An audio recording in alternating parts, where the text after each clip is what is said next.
I'm thrilled and excited to be working to enhance habitat for such an iconic species like the koala. These workshops, we're engaging with the community. It's designed to empower and give knowledge to the landholders in the local area about how to protect and rehabilitate some of the koala habitat on this area. Landholders, they can do their own part by revegetating areas. Fencing out remnant areas is really important, protecting that from livestock. We're looking at linking up plantings with some of the existing remnant areas to provide corridors and stepping stones for not just koalas, but all biodiversity like birds and, gliders. Having a really good weed management and pest management program on your property is really important for getting really good outcomes for your re-veg projects and just generating really good koala habitat. Now more than ever, it's just super important for people to come together to really stand up and support this iconic Australian species. This koala population, and also Southern Tablelands as well, is really exciting. Up until 10 years ago, almost nothing was known about them. In the Southern Highlands, it looks like our koalas population is expanding. We're seeing really good rates of breeding. The current koala strategy is from 2021 to 2026 with a pretty exciting goal to double koalas in New South Wales. LLS play an important role in helping providing that kind of on-ground advice to landholders on how to restore koala habitat. Koalas are really hard to find. This kind of acoustic monitoring has been a real big game changer in the last couple of years. From a land care perspective, we work in collaboration with local land services and the koala strategy to help support landholders to deliver on-ground activities on their property. Today we're working with the Illawarra Land Council in association with local land services for their Caring for Country project. What we did out on country today was go through all the different survey techniques that you can use when you're looking for koalas.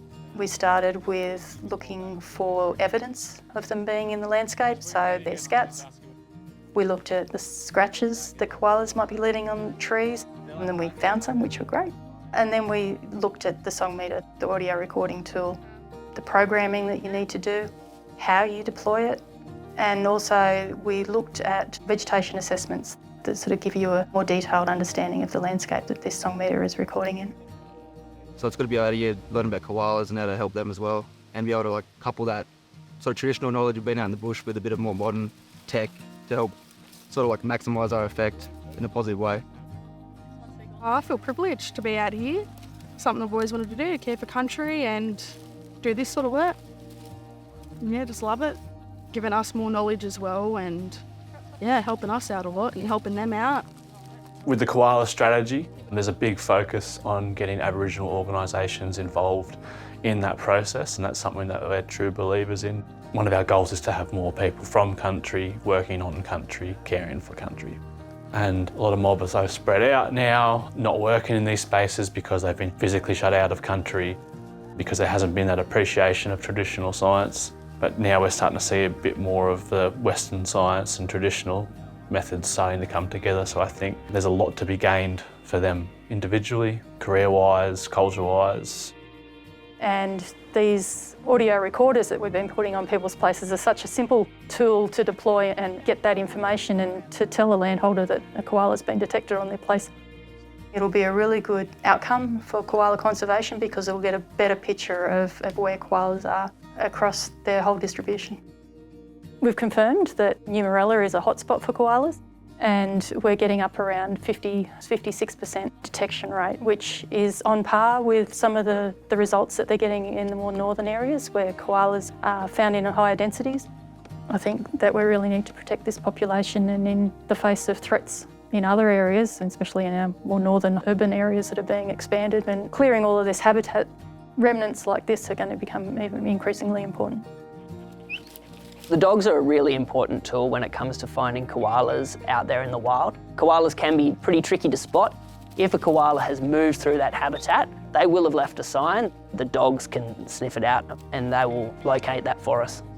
One of the important tools that we have on our dogs when we're out in the field is a tracking collar, and so that's critical for data collection for us. If they do find something, we'll also drop a GPS pin, and so we can then pass that on and say, this is the location where the dog either had interest, found scat, or we actually found a koala sitting up a tree. It's definitely very rewarding work for us.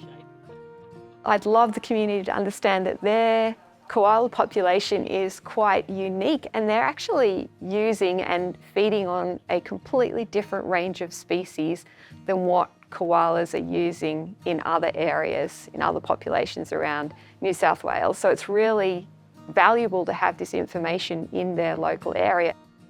The community are everything. The community, they see the koalas, they report the sightings, they love having the koalas. Keeping them informed about what we're doing and how we're doing it, and the opportunities that are available to them, and the opportunities that we can work with them with to help protect our koalas in the area is really important. We've had some really great landholders who have worked with us, and we have worked with them and provided habitat restoration opportunities. So that might include revegetation planting, livestock or pest exclusion fencing to protect remnant habitat, weed control. In some cases we've done pest animal management, and then of course we've done our audio monitoring, which we call the Koala Karaoke program. I've really enjoyed this project. It's been great to work with such a great iconic species. What's really great is to be able to work with these landholders who are really engaged and really want to make a difference in our area.